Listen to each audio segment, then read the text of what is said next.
बघवे से कटावा दी माई मोर जाई। Mix by DJ Kanchan Raj Hajipur Vaishali. RVN recording studio Simraiya Chowk. चल गइल दोसरा के साथवा में टेंशन दिल बिया बड़ा हमरा माथावा में माई हो तू तो चल गइल दोसरा के साथवा में टेंशन दिल बिया बड़ा हमरा माथावा में देखल चाहिए ना ओकर हम पर चाही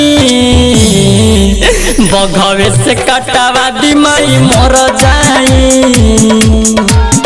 तनी कदी चमत्कार हम तर जाई बघवे से कटावा दी माई मर जाई। बघवे से कटावा दी माई मर जाई। Mix by DJ Kanchan Raj Hajipur Vaishali.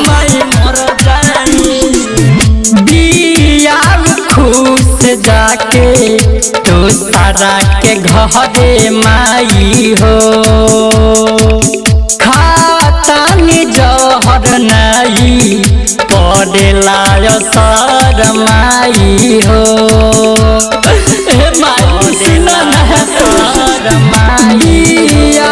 खुश जाके दोसरा के घरे माई हो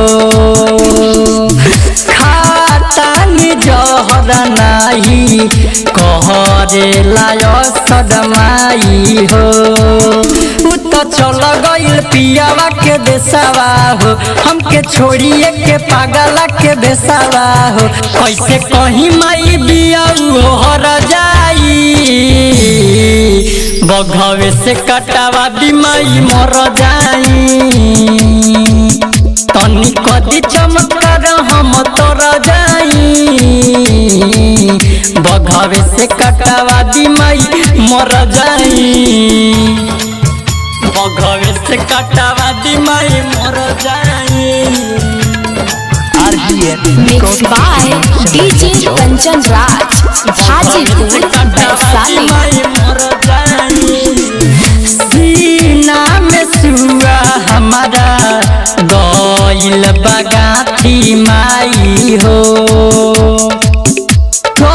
जन विकास के नहीं लख जीवन साथी माई हो लख जीवन माई सुनी ना सीना में सुआ हमारा गइल बगाती माई हो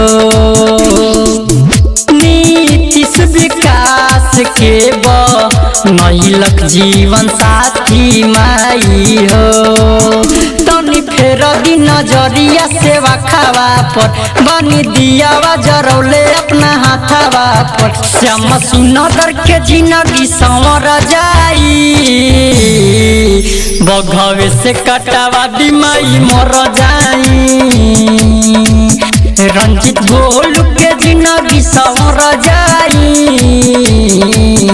बघवे से कटावा दी माई मर जाई।